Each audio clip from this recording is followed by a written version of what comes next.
itu kita insya Allah pada kesempatan kali ini akan membahas materi yang kemarin belum selesai ya. Masih ada sekitar 15 soal kalau nggak salah. Maka silakan disimak dengan baik ya. Semoga dari saya bisa bermanfaat gitu ya. Dan selalu semangat untuk belajar. Karena sebenarnya belajar apapun itu nggak ada yang sulit kalau kita mau dan kita berusaha. Oke. Baik. Terakhir tentang keuntungan mekanis pesawat sederhana ya. Kita ambil salah satu contoh.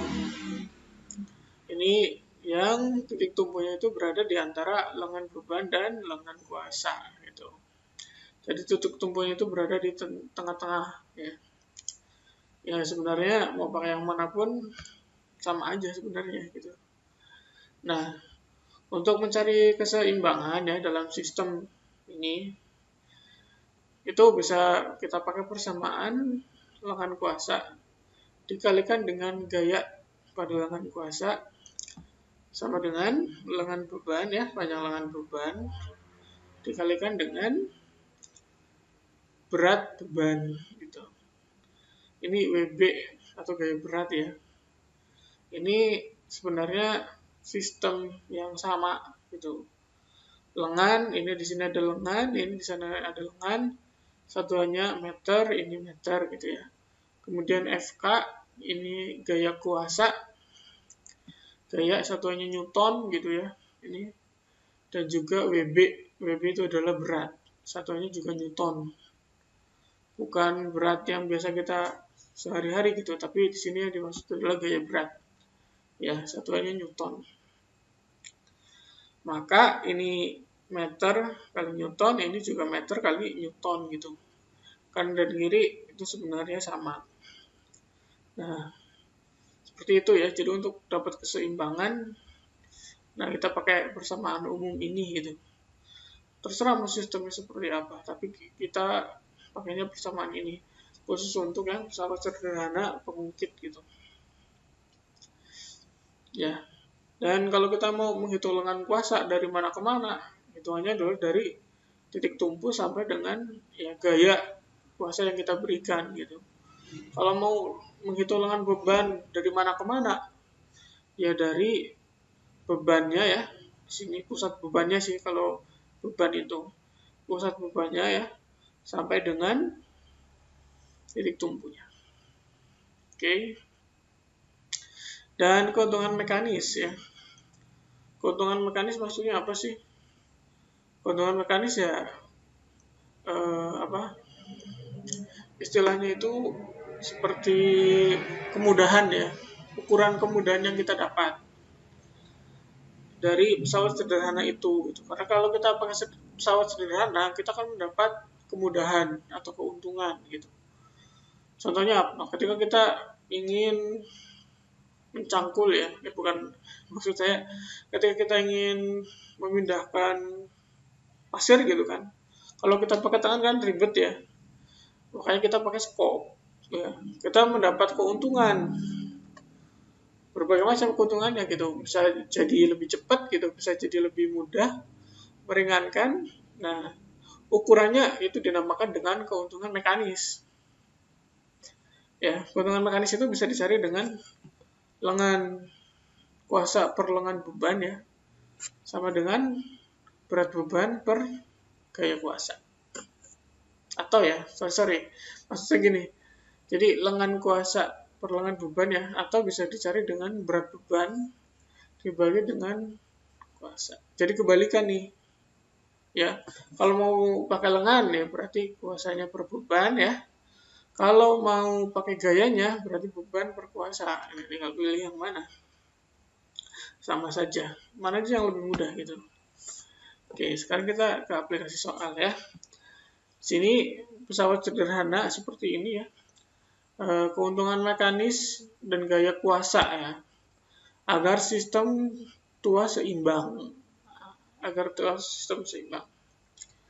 Maksudnya seimbang ya biar ini nggak jomplang nggak kemana gitu ya. Jadi sistemnya ini seimbang gitu ya. Beberapa keuntungan mekaniknya dan juga dengan gaya kuasa agar sistem seimbang gitu. Oke. Nah, kalau ada gambar seperti ini kita lihat dulu ya, mana posisi lengan beban, lengan kuasa, dan juga titik tumpu gitu. Kalau dari gambar yang ini, nah kita bisa sudah pastikan bahwa yang di R ini dia adalah titik tumpu gitu, karena yang bisa dinaik turunkan kan yang di sebelah sini ya. Oke, berarti ini adalah titik tumpu di sini nih, di titik R ini. Nah, kemudian udah jelas juga ya di sini Q ini ada batunya, berarti di sini adalah beban gitu. Dan kemudian di titik P, nah ini yang kita bisa gerak-gerakan gitu, makanya ini yang disebut dengan titik kuasa ya. Berarti ada di sini titik kuasanya di P. Oke, selanjutnya ya kita tulis dulu apa yang diketahui dari soal ini gitu ya. Yang pertama lengan beban ya. Lengan beban adalah jarak antara titik tumpu ke beban gitu. Berarti jarak titik tumpu ini ke sini berapa? 40 ya, udah jelas. Oke. Kemudian lengan kuasa gitu ya, LK. Lengan kuasa itu jarak titik tumpu sampai dengan kuasa berapa? Ini 40, ini 120, berarti totalnya adalah 160 cm ya. Oke, paham ya sampai situ ya. Selanjutnya massa beban. Massa bebannya berapa di sini? Udah jelas ya. 60 kilo, tulis saja dulu. Ini kan baru massa beban. Supaya jadi berat beban kita harus kalikan dengan 10. 10 itu adalah percepatan gravitasi ya. Maka hasilnya adalah berat bebannya adalah 60 kali 10, jadinya 600 Newton gitu ya. Nah, perhatikan nih, ini massa beban yang satuannya kilogram ya. Kemudian ini berat beban, satuannya Newton. Keduanya ini adalah suatu hal yang berbeda gitu ya. Massa dengan berat itu beda. Bedanya apa? Nanti bisa tanya lebih lanjut ya ketika pertemuan. Selanjutnya ya, kita cari berapa keuntungan mekanik. Keuntungan mekanik kalau kita nyari bisa dengan dua cara. Mau pakai lengan kuasa per lengan beban atau pakai berat beban per gaya kuasa gitu. Cuman kan kebetulan di sini kita belum tahu berapa gaya kuasanya gitu, makanya kita pakai yang lengan aja.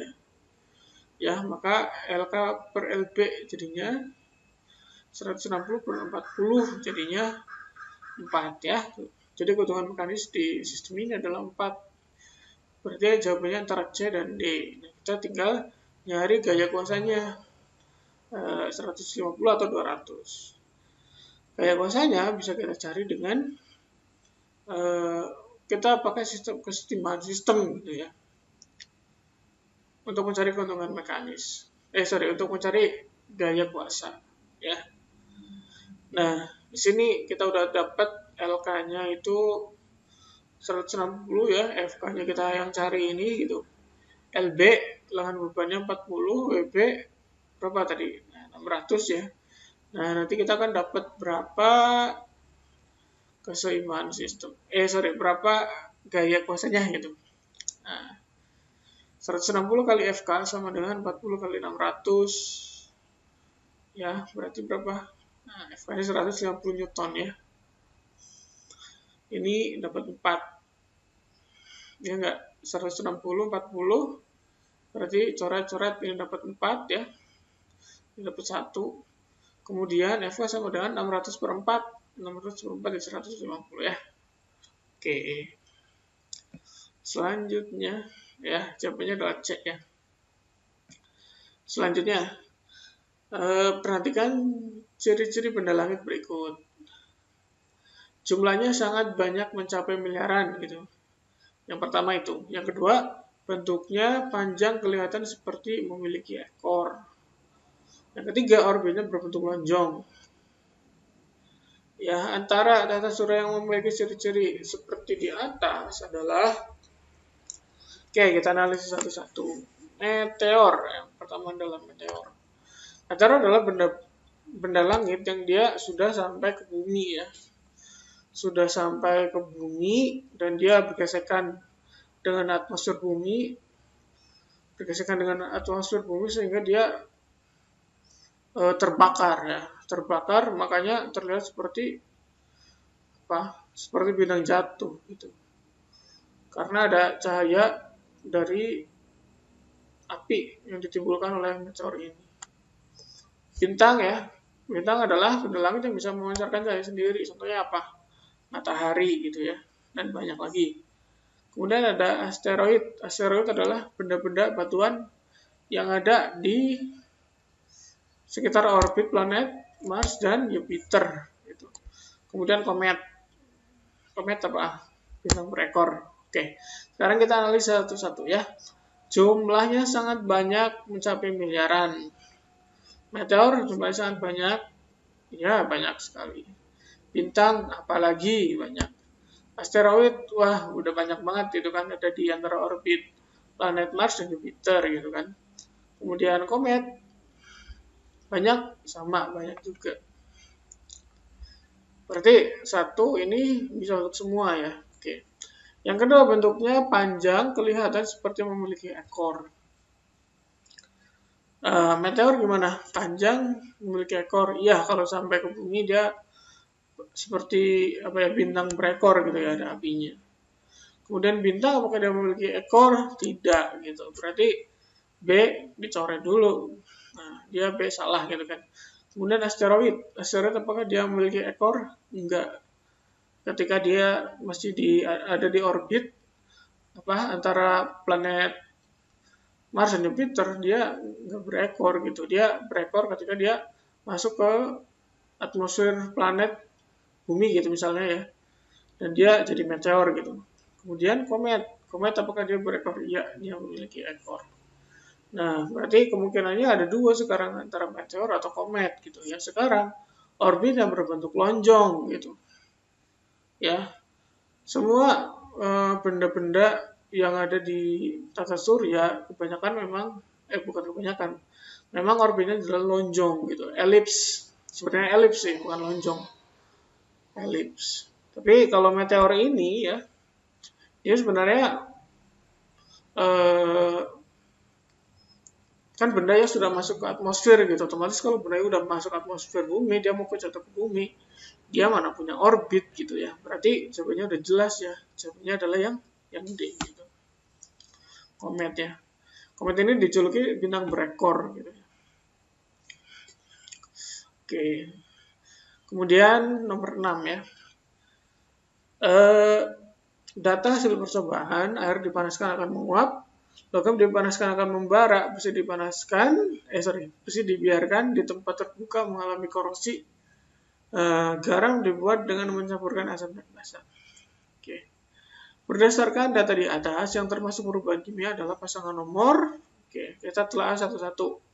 Air dipanaskan akan menguap, itu adalah perubahan wujud gas. Perubahan wujud zat ya. Nah, perubahan wujud zat ini lebih ke fisika gitu ya.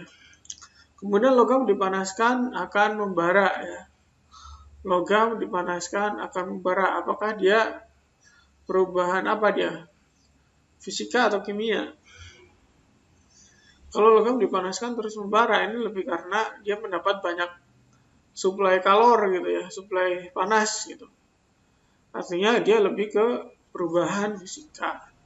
Besi dibiarkan di tempat terbuka mengalami korosi ya.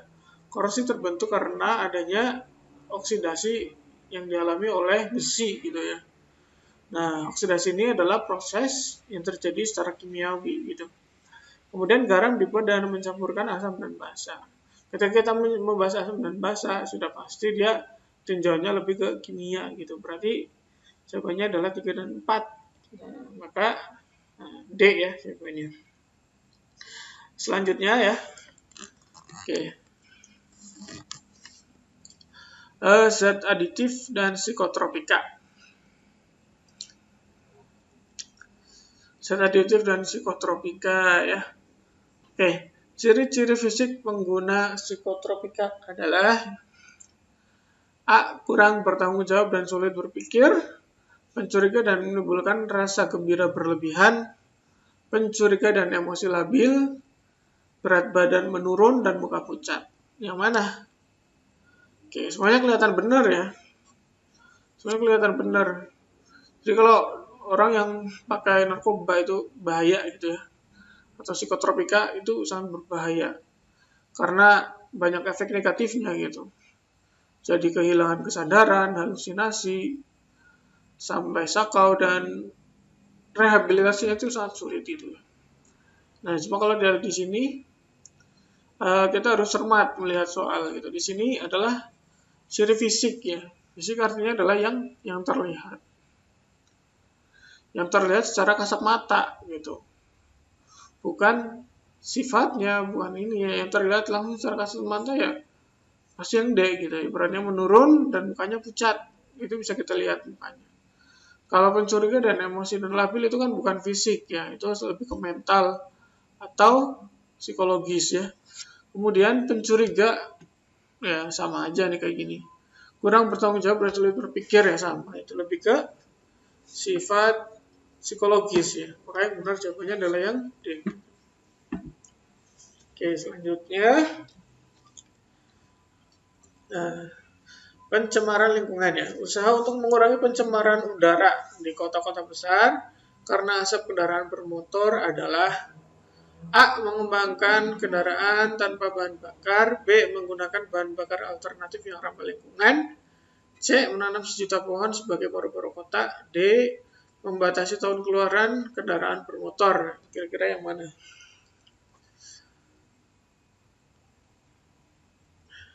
Ya, sebenarnya semuanya benar ya. Semuanya benar. Karena ini merupakan upaya ya, atau usaha untuk mengurangi pencemaran udara. Maka mana aja pilih salah satu. Semuanya benar. Ya, oke. Selanjutnya sistem pernapasan. Oh ya, oke. Sorry. Baik, sistem pernapasan ini kita perlu paham juga ya. Mulai pernapasan itu dia dimulai dari rongga hidung gitu ya. Rongga hidung ataupun rongga mulut semuanya bisa berperan dalam pernapasan. Rongga mulut berperan bisa gitu ya, dan rongga hidung bisa gitu. Kapan rongga mulut berperan dalam pernapasan gitu? Misalkan kita lagi pilek, nah gitu, hidung kita tersumbat, maka mau nggak mau kita harus napasnya pakai mulut gitu kan. Kemudian ketika berenang gitu ya, biasanya jarang sekali yang napasnya itu pakai hidung gitu. Yang ada kalau misalkan kita napas pakai hidung ketika berenang, masukkan air gitu, dan pasti akan mempengaruhi sistem pernapasan kita. Makanya biasanya kalau orang berenang itu pakai pernapasan mulut gitu, bukan pakai hidung. Oke, kita bahas satu-satu dari sistem pernapasan yang ada di manusia ya. Nah, pertama dia masuk ke rongga hidung atau rongga mulut ya. Normalnya sih hidung gitu ya. Kalau di hidung dia terjadi penyaringan zat-zat yang berbahaya atau tidak berguna gitu. Contohnya apa? Kayak debu gitu ya. Dia disaring di hidung melalui bulu-bulu hidung. Supaya ketika masuk ke paru-paru nanti udaranya bersih gitu. Ya. Sebenarnya yang masuk ke hidung itu ya bukan cuma oksigen sih gitu, kayak karbon dioksida, uap dan sebagainya juga masuk hidung gitu. Nah, cuma nanti ketika pertukarannya dia hanya menukar oksigen saja gitu. Yang lain dikembalikan lagi ke keluar. Oke, setelah rongga hidung ya di sini otomatis terjadi penyaringan zat-zat yang tidak baik bagi pernapasan gitu ya, debu dan sebagainya. Kemudian masuk ke laring ya. Laring ini adalah perbatasan ya antara trakea ya atau kerongkongan atau tenggorokan, Trakea itu tenggorokan dengan kerongkongan. Jadi dia perbatasan antara sistem pernapasan dan sistem pencernaan. Kalau pernapasan dia masuknya ke trakea ya atau kerongkongan. Kemudian kalau sistem pencernaan dia makanan itu masuknya ke tenggorokan. Masuknya ke kerongkongan, trakea ke sorry.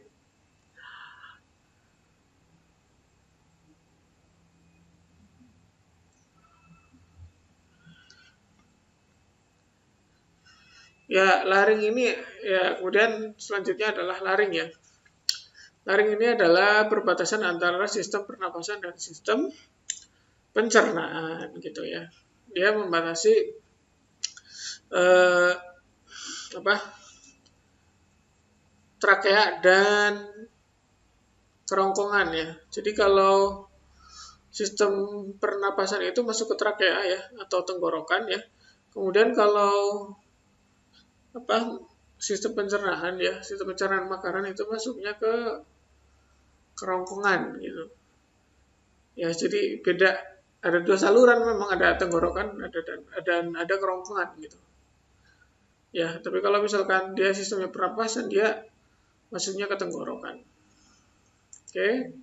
Nah, di trakea ini atau di tenggorokan ini ada selaput-selaput lendir ya, yang fungsinya dia juga untuk menyaring zat-zat yang kurang baik atau berbahaya bagi tubuh dan kemudian dikeluarkan ya, dikeluarkan melalui tenggorokan ya, dan kemudian dikeluarkan biasanya antara ke sistem pencernaan ya, ataupun juga ke sistem, ataupun juga dikeluarkan langsung lewat mulut gitu. Contohnya apa? Kalau misalkan kita lagi batuk ya, dia sebenarnya itu mengeluarkan kotoran-kotoran yang memang sebenarnya dia dari trakea ya, atau dari tenggorokan gitu. Ya, dikeluarkannya dengan batuk, dengan dahak gitu ya. Dikeluarkannya lewat dikeluarkan dari trakea gitu. Jadi di sini trakea ini fungsinya juga lebih ke penyaringan ya. Cuman dia bedanya disaring lewat lendir, pakai lendir gitu, kemudian dikeluarkan. Kemudian masuk ke bronkus ya, bronkus. Bronkus ini adalah percabangan dari trakea ya. Jadi ada dua percabangan di sini, ke paru-paru kanan dan ke paru-paru kiri. Tuh. Ya. Kemudian lebih kecil lagi ada bronchiolus ya. Nah, kemudian ada kecil lagi, lebih cabang yang kecil lagi namanya alveolus. Nah, di alveolus inilah terjadi pertukaran antara karbon dioksida dan oksigen. Gitu. Ya. Ya, pertukaran karbon dioksida dan oksigen.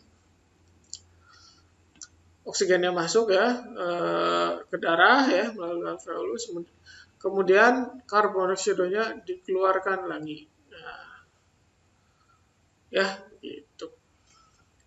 Oh, kemudian ini ada diafragma. Diafragma itu apa? Diafragma ini adalah otot ya. Otot yang ini membantu sistem pernapasan. Ada sistem pernapasan dada dan sistem pernapasan perut ya. Nanti kalau misalkan SMA ngambil IPA, biologi lebih dalam nanti dibahasnya. Sekarang perkenalan aja diafragma itu untuk membantu pernapasan ya. Membantu pernapasan. Dia diafragma itu otot ya. Oke. Nah, sekarang perhatikan gambar X ya. Terjadi proses apa gitu. Kalau kita lihat di gambar X ini adalah gambar apa? Dia posisinya ada di hidung ya. Hidung berarti jelas di sini adanya apa? Penyaringan ya, penyaringan. Sorry, saya salah. Ini harusnya yang D ya. Penyaringan udara oleh rambut dan selaput lendir. Kalau misalkan penyaringan dan penolakan benda-benda asing ini kurang spesifik ya. Mungkin ini lebih ke yang ada di trakea sih gitu. Kalau ini penyaringan oleh rambut dan selaput lendir, bener dia ada di hidung gitu ya. Oleh bulu-bulu dan selaput lendir gitu. Maaf ya, harusnya yang D itu. Oke. Kemudian selanjutnya adalah proses fotosintesis. Percobaan fotosintesis itu banyak macamnya gitu. Banyak sekali. Salah satunya adalah ini.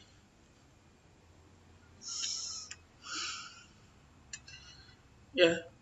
Nah, ini petikan daun ya, daun satu helai. Kemudian bagian daun yang ditutupi kertas, bagian daun eh, pada suatu sisinya itu ditutup pakai aluminium foil gitu. Aluminium foil, pokoknya ya aluminium foil ya, ditutup pakai aluminium foil. Kemudian dia direbus ya, direbus dalam air panas. Tujuannya apa? Direbus dalam air panas. Tujuannya adalah untuk mematikan sel-sel yang ada di dalam daun gitu. Sel daun kan banyak ya. Ada sel apa? Sel tumbuhan ya yang memiliki banyak klorofil otomatis gitu kan. Kemudian dia dipanaskan ya dan diberi alkohol. Tujuannya apa? Tujuannya adalah melarutkan sel-sel tadi gitu, sel-sel yang sudah mati tadi gitu. Jadi nanti hasilnya ketika dikasih alkohol ya sel-sel hijaunya dia akan keluar. Jadi akan tampak daunnya itu lebih pucat gitu. Ya. Cuman daun-daun yang pucat ini ya yang tidak tertutupi oleh apa? Tidak tertutupi oleh aluminium foil gitu dan karbon. Jadi karena tertutup oleh aluminium foil ya dan atau karbon, aluminium foil atau karbon, maka alkoholnya dia tidak bisa melarutkan. Ya karena emang yang namanya dia dilapisi ya ditutup ya, otomatis dia kalau misalkan direbus juga dia sel-selnya masih bisa bertahan gitu. Mungkin merebusnya emang nggak lama sih, cuma sebentar gitu. Nah kemudian ketika ditetesi alkohol ya atau dilarutkan dalam alkohol, sel-selnya larut, kemudian dia dimasukkan ke cawan petri, kemudian ditetesi lugol gitu.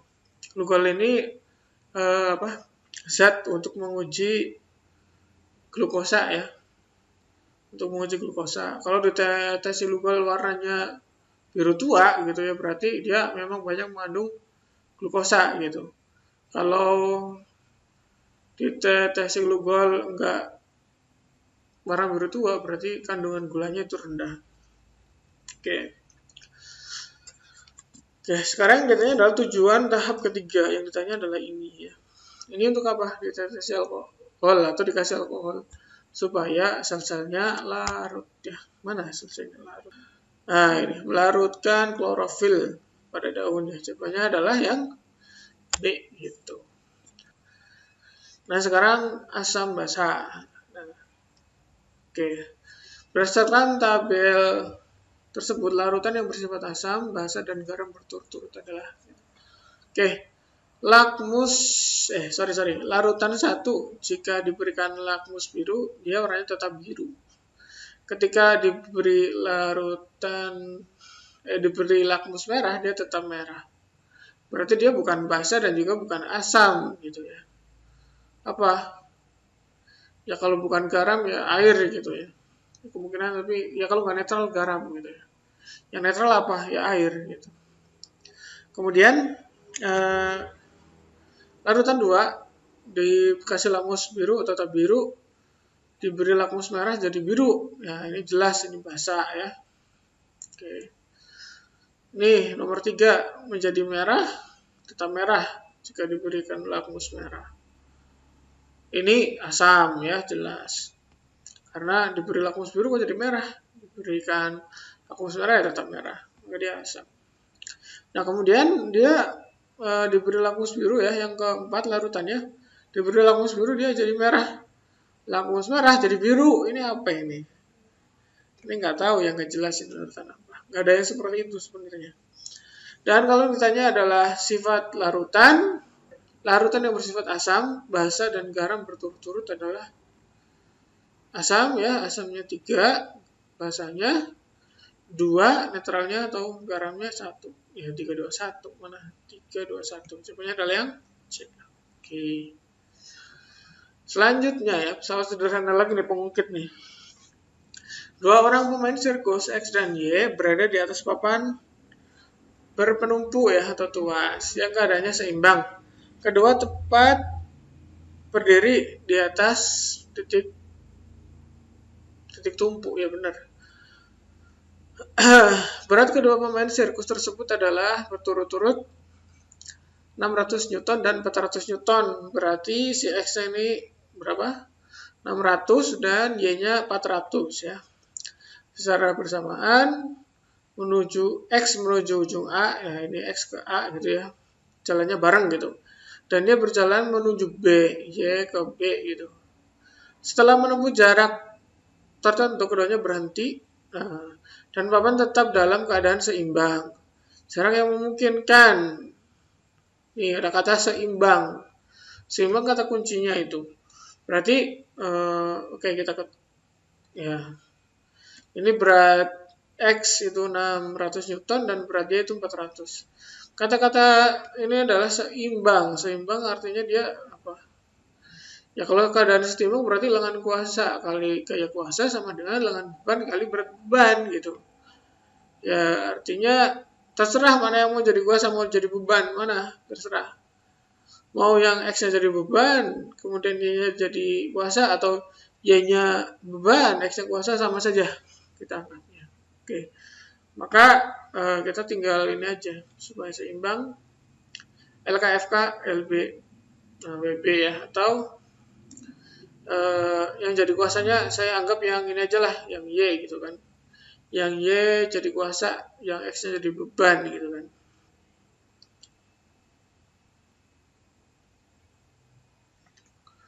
Oke, kita masukkan angkanya. Ya, LY kali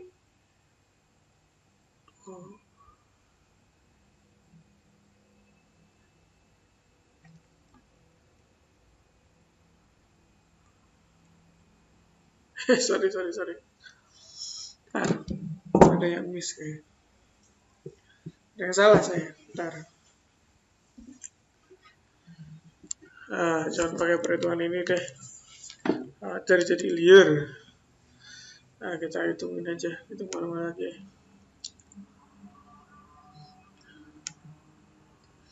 Oke. Ini berapa? X-nya itu masanya 600 ya, 600 Newton. 600 Newton. Kemudian ini yang Y-nya itu 400.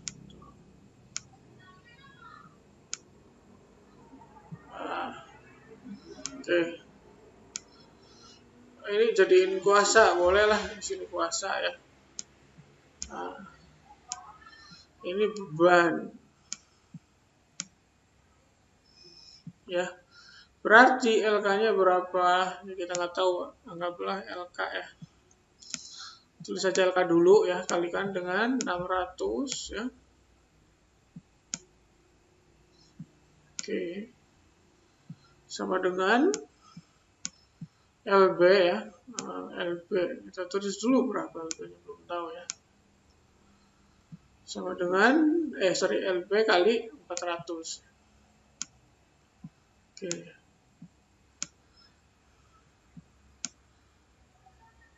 Ya. Ini 600, ini 400, bisa dibagi ya. Dapat berapa? Ini dapat 3 ya. Nah, dibagi 200 masing-masing. Ini dapat 2. Maka kalau kita tulis ya, LK kali 3 ya, sama dengan LB ya, kali 2 ya. Atau kalau kita bandingkan ya, kita perkalikan silang, berarti LK per LB ya, sama dengan ini 2 ya, 2/3. Nah, ini. Oke. Jadi jarak yang memungkinkan ditempuh oleh X dan Y berturut-turut adalah berarti X-nya ya LK ya. Nah, menempuh 2, lebihnya 3 berarti jawabannya C ya. Oke. Selanjutnya, perhatikan ayunan bandul di bawah ini. Ini udah ya di pertemuan sebelumnya ya. Ini kuncinya sebenarnya yang panjangnya sama aja. Berarti 3 dan 1 ya. Nah, 3 dan 1. Oke. Sekarang, pernyataan yang benar pernyataan yang benar mengenai cacat mata hipermetrop pada tabel berikut adalah cacat mata hipermetrop. Oke, cacat mata ada banyak macamnya ya. Tapi untuk yang masalah berhubungan dengan lensa ya kurang lebih ada 3. Ada rabun jauh, rabun dekat, dan rabun jauh dekat. Ada lagi silinder ya kan, silinder. Ya silinder juga ada juga silinder. 4 ketang, ada 4. Oke, tapi kita bahas 2 aja dulu ya. Yang pertama itu adalah rabun jauh ya atau miopi. Nah miopi ini tidak jelas melihat benda yang jauh gitu. Bayangan jatuh di depan retina.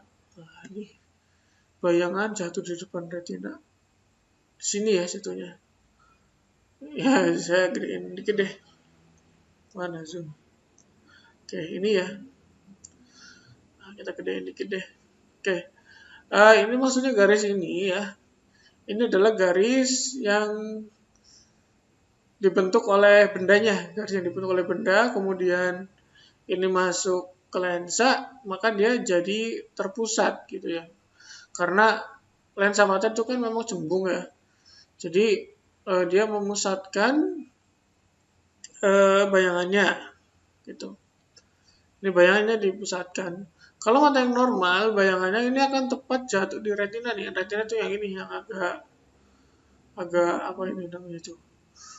Agak cekung ya di sini ya. Cekung, ada cekungan kecil ini namanya retina nih. Jadi kalau mata yang normal ini benar-benar jatuh di retina gitu. Artinya persilangan yang ini ya X ini jatuh di retina. Cuman kondisinya kalau miopi atau rabun jauh dia ada di depan gitu silangannya di sini. Ya, oleh karena itu dia harus dibantu dengan lensa cekung ya, karena lensa cekung sifatnya ini adalah menyebarkan gitu, sehingga ketika dibantu dengan lensa cekung atau lensa negatif ya, dia akan bendanya tepat jatuh di retina nih. Ya ini tepat jatuh di retina betul. Nah kalau udah kayak gini udah gak ngeblur lagi, dia udah jelas, udah fokus ya. Udah enak lah, udah fokus di sini berarti. Dibantu dengan lensa cekung. Ya, lensa cekung ini sifatnya adalah menyebarkan cahaya. Oke. Kemudian yang kedua adalah rabun dekat hipermetrop ya. Oh ya, sebelumnya rabun jauh ini atau miopi ini biasa dialami oleh anak-anak muda gitu yang kebanyakan mungkin main gadget gitu atau mungkin terlalu serius baca bukunya gitu kan tanpa memperhatikan lelahnya mata, maka dia bisa menderita hipermetrop, bisa menderita miopi. Artinya ketika melihat benda yang jauh itu rabun atau nggak jelas. Nah kemudian rabun dekat atau hipermetrop ini kebanyakan diderita oleh orang tua gitu, atau istilahnya itu adalah mata tua gitu. Mata tua ini tidak bisa melihat dengan jelas benda yang dekat. Ya, makanya orang-orang tua biasanya kalau melihat benda-benda yang dekat ya itu perlu pakai kacamata. Nah, dia bayangan jatuh di belakang retina gitu ya. Oke, kita zoom dikit lah biar jelas. Ya, ini kan retinanya ya. Ini jatuhnya dia silangnya ada di belakang. Artinya ini bayangannya jatuh di belakang retina. Nah, kemudian dia harus dibantu dengan lensa cembung gitu. untuk dia kalau cembung kan lebih memfokuskan gitu ya, atau lensa positif ini lebih memfokuskan, jadi lebih difokuskan ya dibanding dengan lensa cembung positif, dia akan jatuh tepat di retina. Dan sifat lensa cembung ini adalah mengumpulkan cahaya. Jadi mana jawaban yang benar? Hipermetrop.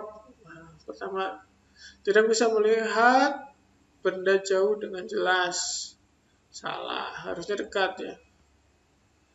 Ini benar. Ini salah. Ya, ini benar. Kemudian bayangan benda yang dilihat jauh atau jatuh maksudnya, ini kurang tek, jatuh di belakang retina mata. Benar nggak di belakang retina mata? Ini retinanya salah ya, harusnya dia di depan. Oh ya, ini nggak usah dipeduliin sebenarnya, udah salah. Karena bayangan benda yang dilihat jatuh di depan retina. Oh, ini salah. Oke. Ini lihat jatuh di belakang. Sorry, ini benar ya. Sorry. Ini benar. Di depan retina benar. Nah, ini benar harusnya nih. Oke, ini benar. Ini di belakang retina ya. Salah ini. Oke, maka jawaban yang benar adalah yang kok ini. Karena bayangan benda yang dapat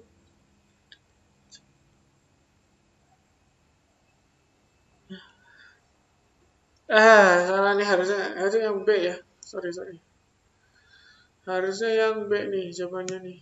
Nah, bukan yang C ini, salah. Bukan yang D, salah. Oke.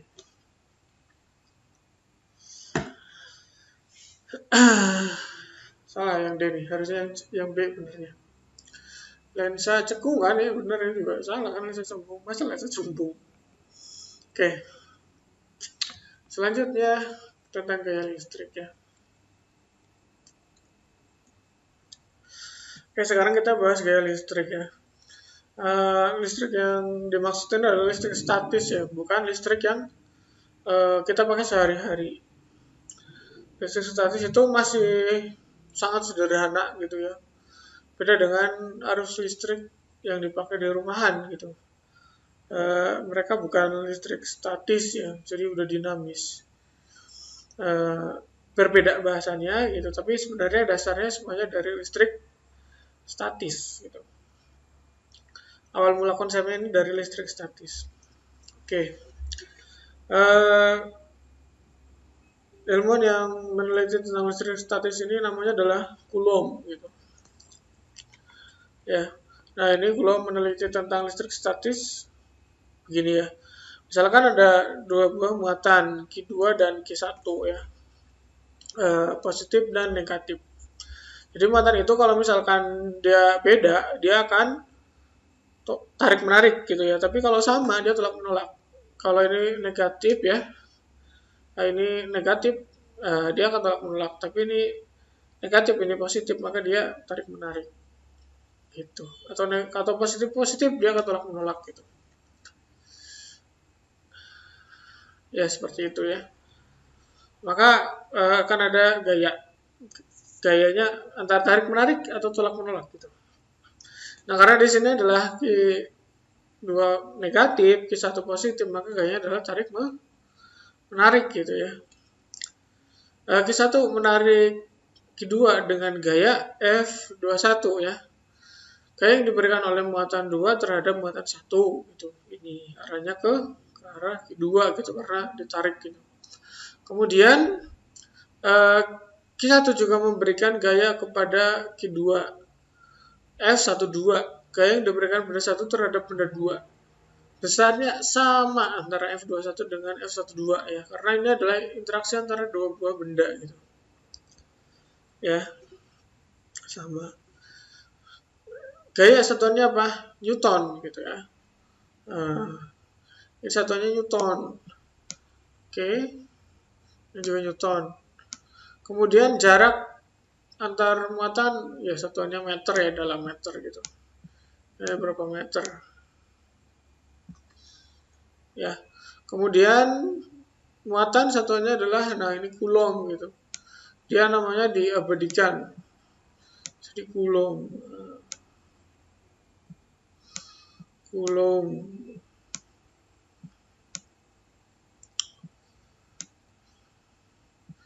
Ini juga sama, ini coulomb gitu ya satuannya. Oke. Eksperimen Coulomb ya, yang dia lakukan dulu ya. Dia memperbesar Q1 2 kali ya. Q1-nya ini diperbesar 2 kali. Kalau misalkan ini awalnya adalah C, berarti jadinya 2C gitu ya. Kemudian Q2-nya tetap, kemudian jaraknya tetap, ternyata gayanya menjadi 2 kali lebih besar gini. Gaya interaksinya ini F12 dengan F21 dia menjadi 2 kali lebih besar gitu. Kemudian dicoba lagi. Oh ya, maka ada hubungan bahwa semakin besar muatan dari semakin besar muatan ya. Kok gini? sorry. Semakin besar muatan Q1 ya, maka si gaya semakin besar Q1 ya. Kalau keduanya tetap dan R-nya itu tetap, dia tidak berubah, tidak diperjauh gitu atau tidak diperdekat R-nya, maka F-nya menjadi lebih besar juga ya.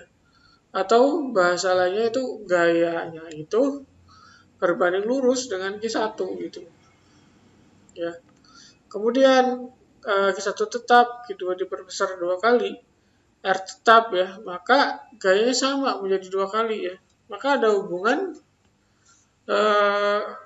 kesebandingan bahwa semakin diperbesar Q2 ya, asalkan ininya tetap, muatan pada Q1 dan R-nya tetap gitu ya, maka F-nya kan menjadi 2 kali.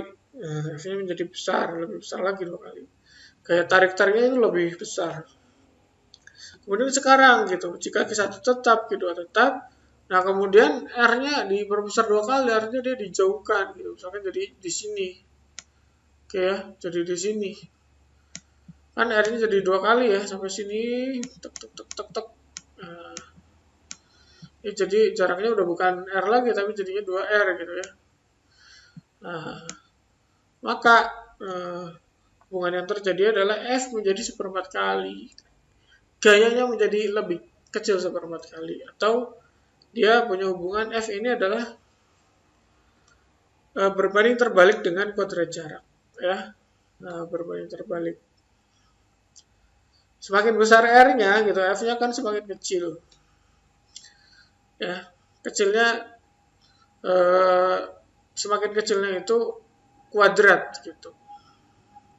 Ya, karena F-nya menjadi 1/4 kali gitu ya. Ketika R-nya diperbesar menjadi 2 kali. Jadi ya antara ketiganya ini punya hubungan. Hubungannya apa? Baik-baik saja. Ya. Jadi begini. Kalau ketiga ini digabungkan ya, maka akan terbentuk suatu hubungan bahwa F ini berbanding dengan Q1 kali Q2 per R kuadrat gitu. Ya, ini kan statusnya masih bentuk kesebandingan ya. Supaya jadi sama dengan, dia harus diberikan suatu konstanta yang nilainya adalah 9 kali 10 pangkat 9 Newton meter kuadrat per Coulomb kuadrat ya. Nah, sehingga F-nya sama dengan K Q1 Q2 per R kuadrat. Gitu. Oke. F-nya adalah gaya listrik ya Newton. Ya, ini Newton. Kemudian K-nya adalah konstanta. Konstanta artinya nilainya tetap segitu, nggak berubah-berubah gitu. Mau gimana pun kondisinya. Kemudian Q1 dan Q2 adalah muatan 1 dan muatan 2. Ini satuannya Coulomb ya. Ini Coulomb, ini satuannya apa ini? R ya. meter ya.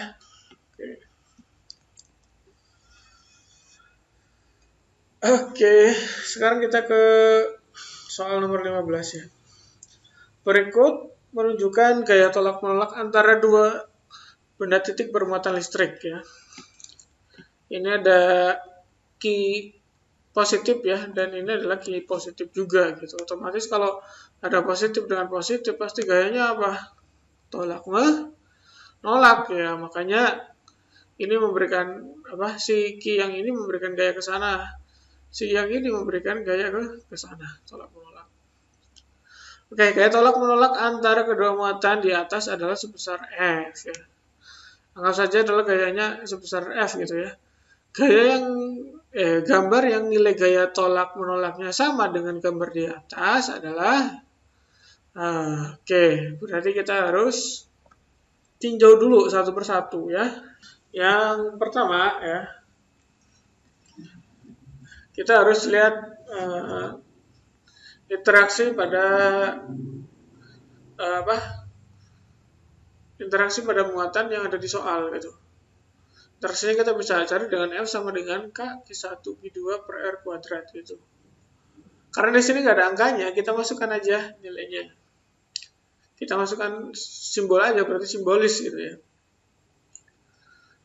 Ya, kita masukkan simbolnya. Kita masukkan ya. F berarti K Q besar ya per R kuadrat gitu. Ini Q besar, ini Q besar per R kuadrat. Nah,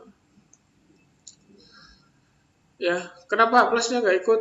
Ya, plusnya ini sebagai tanda saja bahwa dia nanti interestnya tarik menarik atau tolak menolak gitu. Sebenarnya pentingnya di situ aja. Untuk perhitungan dia nggak perlu dimasukkan, nggak masalah gitu. Nanti dipertimbangkan ketika kita bahas potensial saja. Oke. F sama dengan K kali Q ya per R kuadrat, atau K sama dengan Q besar kuadrat per R kuadrat ya. Maka untuk mendapatkan gaya sebesar F ini ya, oke, nilainya itu sama dengan K Q besar kuadrat per R kuadrat gitu ya. Mana nih ya, di antara keempat ini yang nilainya sama dengan K Q kuadrat per R kuadrat? Maka kita harus telah satu persatu gitu. Kita coba yang A, kita masukkan ke persamaan yang ini nih. F sama dengan K Q1 Q2 per R kuadrat. Ya, maka dapatnya ya K 2Q kali Q per 2R kuadrat gitu ya. Ini kenapa 2Q? Ya karena di sini memang 2Q ya. Ini 2Q, ini Q gitu ya. Maka 2Q kali Q per ini 2R ya. Nah, 2R kuadrat. Maka hasilnya adalah K 2Q kuadrat per 4R kuadrat ya. Ini 2-nya ikut dikuadratin gitu. Bukan 2-nya keluar. Maka hasilnya adalah K Q kuadrat per 2R kuadrat. Ya. Berarti ini sama enggak? Enggak, ini enggak sama. Oke, ini salah. Kemudian yang B gitu ya. Ini yang B, kasih B lah di sini. Ini kasih A.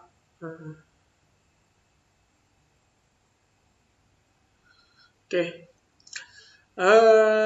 Masukkan 2Q, ini 2Q ya, per ini 2R ya, 2R kuadrat. Maka hasilnya adalah F sama dengan K Q kuadrat per 4R kuadrat, atau K Q, nah ini baca coret ya, karena ini atas ada 4, bawah ada 4. Jadi Q kuadrat per R kuadrat. Nah, maka ini udah sama ya dengan ini ya. Oke. Maka jawabannya adalah yang B gitu. Mau coba yang C dan D, coba sendiri. Pasti hasilnya pasti nggak akan sama dengan ini. Oke, selanjutnya.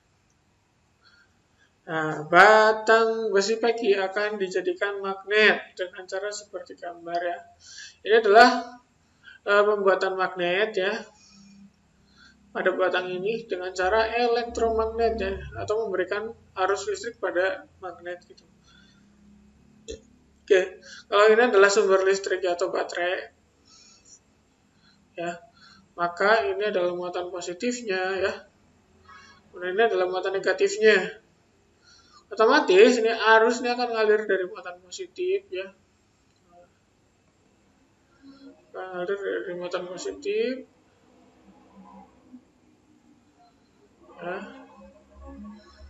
Ini kabelnya ya, ngalir di kabel ini ya. Ke sini, ke muatan negatif gitu. Ini arah arusnya tuh. Ya. Oke.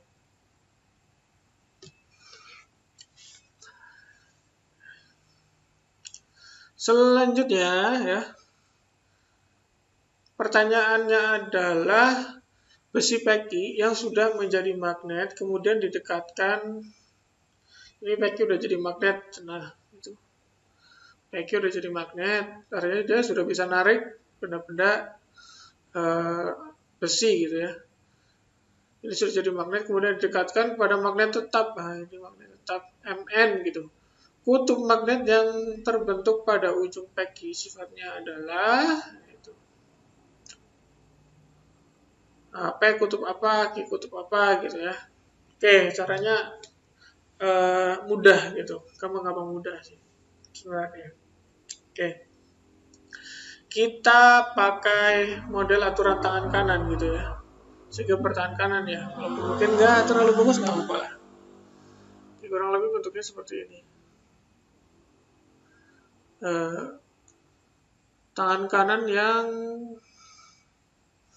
yaitu apa ya, jempolnya kebuka lah gitu ya.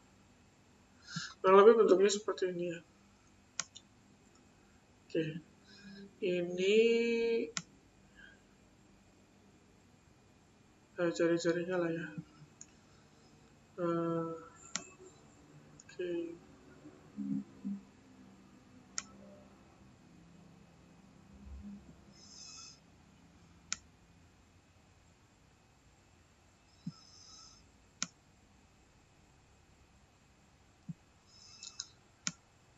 Oke. Ya kurang lebih seperti inilah.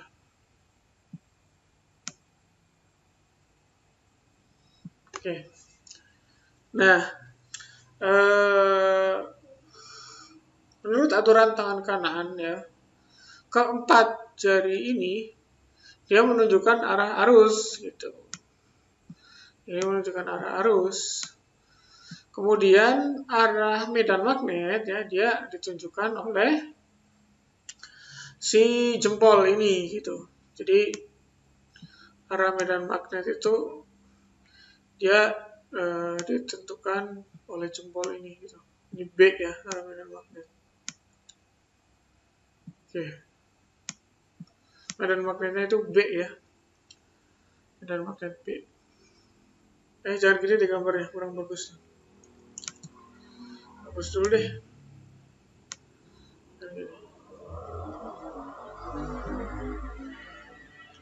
Ganti warna deh, ganti warna.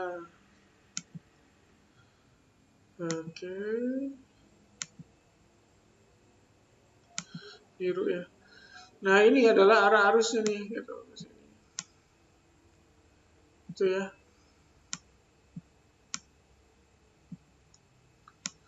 Nah, ini arah arusnya. Nah, ini adalah arah medan magnetnya ke sana. Arah B gitu.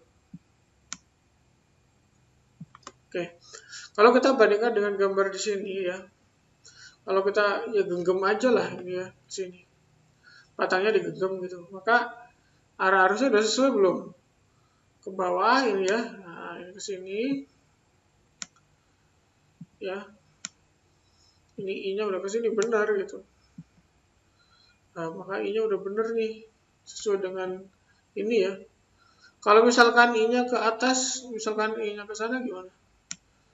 Kalau I-nya ke atas kayak gini berarti ya tangan kitanya ya dibalik gitu ya. Tangan kitanya dibalik. tangan kitanya dibalik, tangan kanannya dibalik jadi ke sini gitu. Maka nanti arah medan magnetnya jadi ke sana. Nah sekarang kita kebetulan pas nih di sini nih. Ya kecuali ini ya, sorry.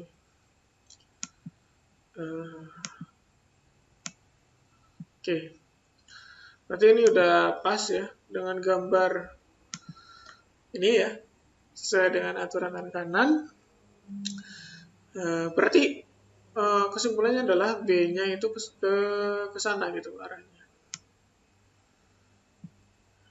Ke sini ya B-nya gitu.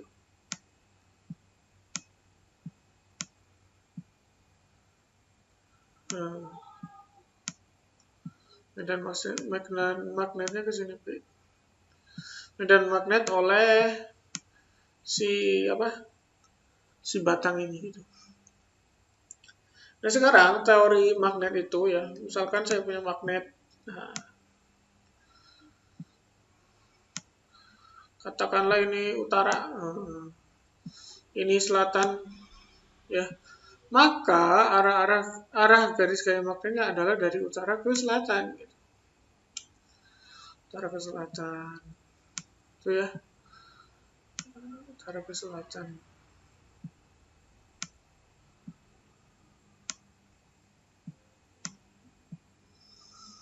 Nah.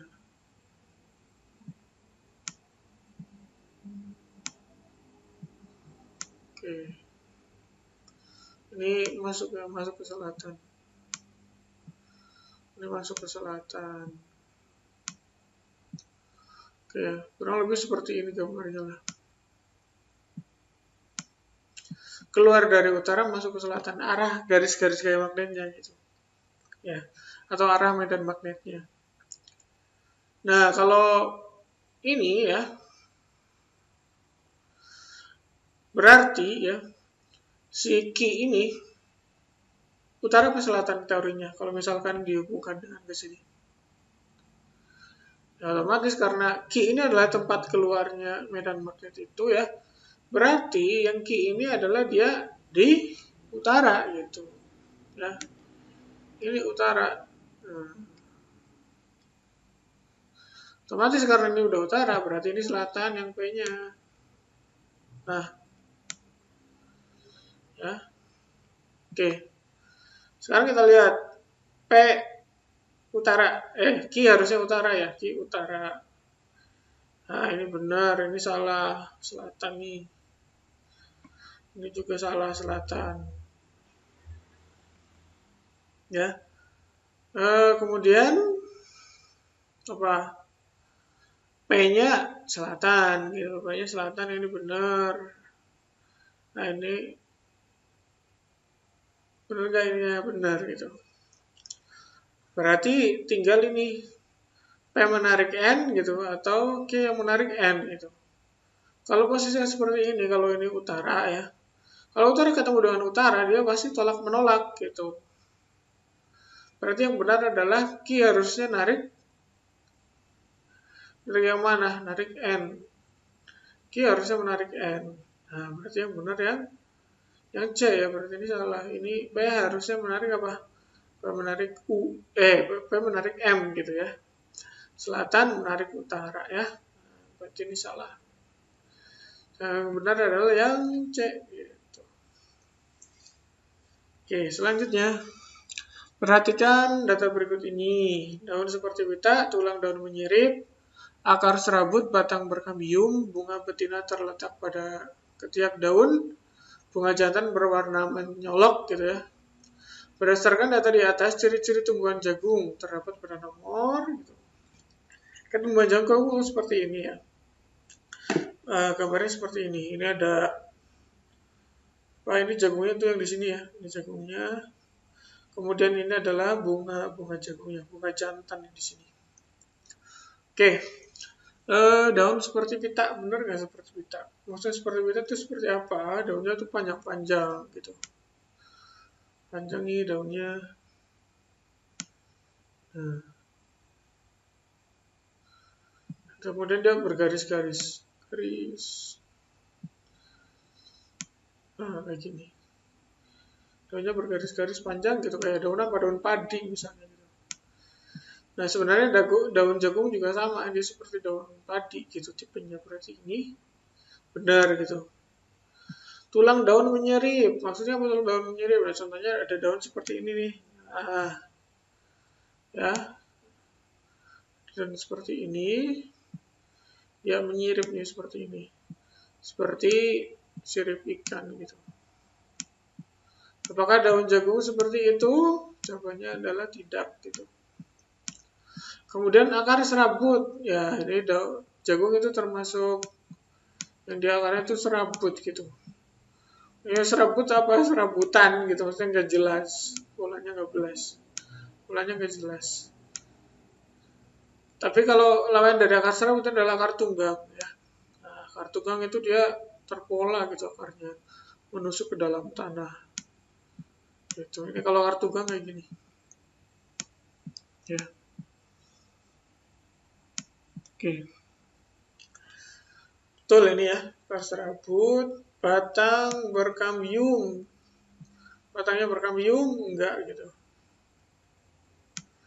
Bunga betina terletak pada ketiak daun. Ketiak daun itu yang mana? Ya, ketiak daun ya ada di sini nih. Ini benar ya, bunga betina di ketiak daun. Betul. Nah, bunga jantan berwarna mencolok. Ini mencolokkah warnanya? Tidak terlalu gitu ya. Contohnya yang mencolok apa? Ya bunga mawar itu kan warnanya mencolok. Nah, kalau bunga jagung itu enggak mencolok warnanya. Jawaban yang benar adalah 135. Jawabannya A ya. Oke. Selanjutnya, perhatikan gerakan yang bisa dilakukan oleh sendi pada gambar berikut. Ya. Mengarahkan tulang A ke segala arah, menggerakkan tulang A menjauhi tulang B, dan sebagainya. Nah, kalau dilihat, ini ada tulang apa nih? Nah, ini kalau dilihat ini sambungan ya antara tulang panggul ya dengan tulang paha gitu. Atau ada di mana? Di sini ya. Nah, ini lebih ke sini ya, gambarnya mirip ini nih. Nah, ya. Oke, di sini adalah sendi peluru. Sendi peluru ini geraknya kemana aja ya. Berarti dia gerak tulangnya ke segala arah. Nah, jawabannya A ya. Kemudian ya, ini adalah bagian dari ginjal, bagian dalam gitu. Apa aja sih di bagian ginjal itu? Ada apa aja? Yang pertama itu adalah glomerulus gitu. Ini ada di sini glomerulus. Ya, kemudian ada kapsula Bowman. Kapsula Bowman ini yang di dekat glomerulus ya, dia menyelimuti glomerulus gitu. Kemudian dia ada lagi arteri renalis, kemudian ada vena renalis gitu. Kemudian di sini ada tubulus proximal gitu. Dan kemudian ada tubulus distal. Oke, mari saya jelaskan prosesnya dan fungsinya setiap bagian gitu. Nah, proses yang terjadi pada penyaringan urin itu ada 3 macam, yaitu proses filtrasi ya, atau proses penyaringan gitu. Nah, itu dilakukan oleh glomerulus dan kapsula Bowman gitu ya. Nah, dia menyaring darah menjadi urin primer gitu. Jadi darahnya itu disaring, kemudian hasilnya adalah urin primer ya. Atau urin primer itu maksudnya urin yang masih belum jadi urin gitu, artinya masih ada zat-zat yang lain, bukan pure urin gitu. Kemudian terjadi reabsorpsi gitu, dari sini udah difilter, di sini masuk ke tubulus proximal ya, mengalami reabsorpsi. Reabsorpsi itu maksudnya apa? Reabsorpsi, menyerap kembali ya. Zat yang masih dibutuhkan oleh tubuh gitu, misalkan asam amino, glukosa dan lain-lain. Nah, setelah itu dia sebenarnya di sini ada lengkung Henle ya. Sini lengkung Henle, yang ke sini. Ini kepotong gambarnya. Ada lengkung Henle nih di sini. Ini namanya lengkung Henle. Lengkung Henle gitu ya.